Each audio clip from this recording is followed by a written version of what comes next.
But she was blushing and giggling talking about another man. It got to the point that Alex was our only topic of conversation, and every time I attempted to drift away from it, she would pull us back to the same thing over and over again, almost as if she didn't want to wake up from all this incessant daydreaming about her boss. She constantly wondered why he was still single. With how handsome and well off he is, it shouldn't be hard to find someone.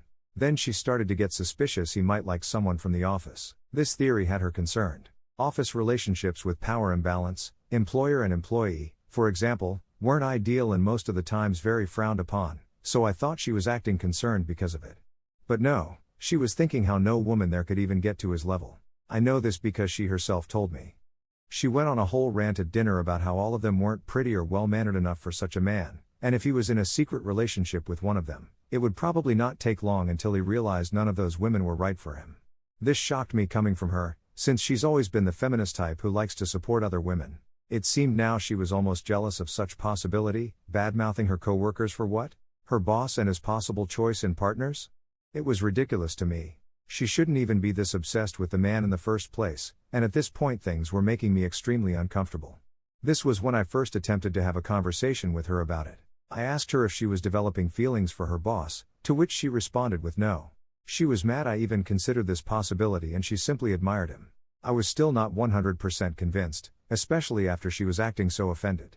Why be so defensive about it if you have nothing to hide, right? We dropped the subject then, but after that, she still kept bringing Alex up like it was the most natural thing.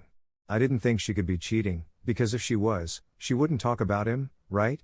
She would probably be more secretive, but she was still talking about him so openly I could tell nothing was going on. But even if there's no physical cheating, there can be emotional, and that's what still had me worried.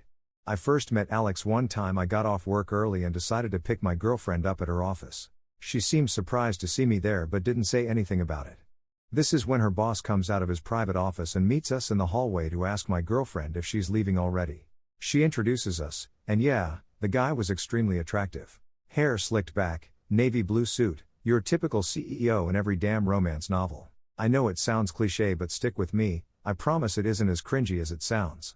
He was clearly older than us but still had a youthful vibe. I can't really explain it, but he seemed to be filled with energy and kept smiling at us. An extremely nice dude indeed, couldn't argue against it. She immediately put on her brightest smile and even blushed as he talked to her. Seeing them interact was almost too blunt, obvious to anyone with eyes. She was melting on the spot with her voice pitched high and her hand around a strand of hair. This was almost worse than catching her cheating. I don't think I've ever felt that humiliated in my life. I was genuinely embarrassed to be her boyfriend. Looking at other guys in that way definitely meant something. It didn't matter if she couldn't admit it to me or herself.